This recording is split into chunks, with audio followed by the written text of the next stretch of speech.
दिसंबर की सर्दियों का मौसम था। रात भर बर्फीली हवाएं पूरे गांव को चीरती रहीं। धुंध इतनी घनी थी कि गांव की गली भी किसी भूतिया घाटी जैसी लगती। गांव के किनारे एक टूटी झोपड़ी में रघुवीर, करीब 32 साल का मजदूर, अपने फटे कंबल में सिकुड़ा पड़ा था। उसकी पत्नी माया चूल्हे की बुझी राख में हाथ सेंकते हुए कह रही थी, रघु, उठो। बबूल सिंह के खेत पर देर हो जाएगी। आज भी मजदूरी कट गई तो घर में दाना नहीं बचेगा। रघुवीर ने करवट बदलते हुए कहा। माया, इस साल की ठंड तो जैसे जान निकाल रही है।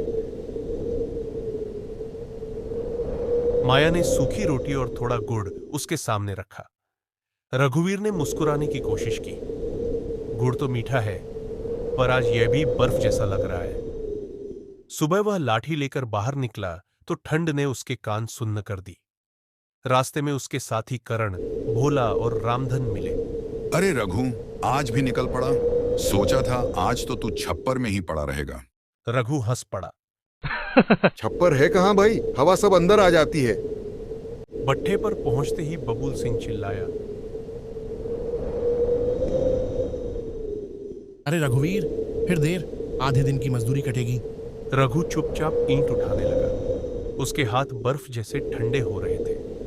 दोपहर में मजदूर चूल्हे के पास रोटी सेक रहे थे। रघु ने सूखी रोटी गर्म करते हुए कहा, माया ने सुबह थोड़ी उम्मीद भेजी थी साथ में। भोला बोला। और तेरे बच्चे? रघु की आवाज भर्रा गई। लाली का बुखार नहीं उतर रहा और छोटा मोहन खांसते खांसते थक गया है। शाम को वह 80 रुपये की आधी मजदूरी लेकर लौटा। घर में माया बच्चों को अपनी गोद में दबाए बैठी थी। रघु, आज चूल्हा मुश्किल से जला, लकड़ी खत्म हो गई। रघु ने देखा, झोपड़ी के कोने में सिर्फ कुछ टोकरी और सूखे पत्ते थे। माया, ये टोकरी जलानी पड़ेगी, बच्चों की जान पहले है। पर लकड़ी की जगह जलती टोकरी जल्दी बुझ गई। रात की हवा झोपड़ी को हिलाने लगी। बच्चों के होंठ नीले पड़ गए थे।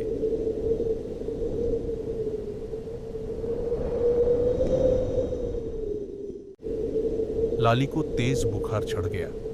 माया चिल्लाई, रघु, कुछ करो, बच्ची जल रही है। रघुवीर उसे गोद में उठाकर गांव के वैद्य जी के घर भागा। हवा उसके चेहरे पर सुई की तरह चुभ रही थी। वैद्य ने दवा दी और कहा, अगर आग नहीं जलाई तो बच्ची रात नहीं निकाल पाएगी। रघु घर लौटा और टूटी झोपड़ी के पीछे पड़े पुराने खपरेल और बांस की बेलियां तोड़कर आग जलाई। उस रात बच्ची की सांसें धीरे धीरे सामान्य हुई। 2 दिन बाद आटा खत्म हो गया। भट्ठा अब भी बंद था। माया रोते हुए बोली, अब क्या करेंगे रघु? रघुवीर बाहर निकला। गांव सुनसान था। चौपाल के बुजुर्ग बोले, बबूल सिंह शहर गया है, ठंड ने काम रुकवा दिया। बेटा, जितनी आग है उतने दिन जी लो। रघु चुपचाप मंदिर गया। पुजारी ने उसे चावल, गुड़ और थोड़ा सूखा ईंधन दिया। माया खुश हो उठी। आज बच्चों को गर्म दलिया मिलेगा। बच्चों ने पहली बार कई दिनों बाद मुस्कुराया। लेकिन दूसरी ही रात तेज हवा ने झोपड़ी की दीवार हिला दी। पुराना कपड़ा फाड़कर वो दरार बंद की गई। 3 दिन से आग नहीं जली थी। बच्चों की सांसें ठंड से अटक रही थी। रघुवीर बोला, माया, अब जंगल जाऊंगा लकड़ी लाने। अगर मौत भी आए तो पहले कोशिश करूंगा। माया चिल्लाई। जंगल जाओगे तो वापस नहीं आओगे रघु। पर रघु ठान चुका था। जंगल तक पहुंचने में उसकी सांसें टूटती रही। पेड़ों से बर्फ झर रही थी। रघु एक सूखे पेड़ के नीचे रुका। यही वो आग है जो मेरे घर को बचा सकती है। ऐसे उसने घंटों लकड़ी काटी। कई बार गिरा पर उठा, क्योंकि घर की आग बुझी तो सब खत्म। संध्या तक वह गट्ठर लेकर गांव लौटा। लोग हैरान थे। रघु, तू इस जाड़े में जंगल जाकर सही सलामत वापस आ गया? रघु हंसा। डर तो भूख से लगता है काका, ठंड से नहीं।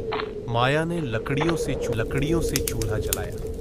घर में कई दिनों बाद गर्मी फैली। अगले दिन रघु ने सोचा, अगर लकड़ी काट सकता हूं तो बेच भी सकता हूं। उसने करण, भोला और रामधन को साथ लिया। जंगल से लकड़ी लाकर गांव में बेचना शुरू किया। लोगों ने खरीदनी भी शुरू कर दी क्योंकि सर्दी अब भी जारी थी। रघु की झोपड़ी के बाहर रोज धुआं उठने लगा। अब वहां ठंड नहीं, जिंदगी का धुआं था।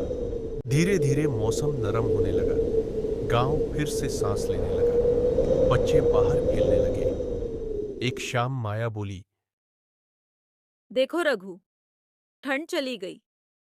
तुम्हारी हिम्मत से हम बच गए। रघु मुस्कुराया।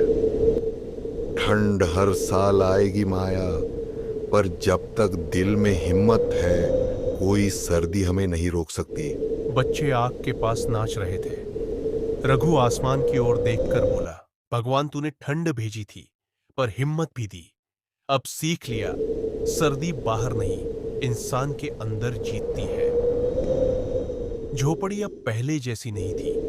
वहां हर शाम चूल्हे की लौ चमकती और वो लौ कहती थी, जब इंसान हार नहीं मानता तो सर्दी भी झुक जाती है।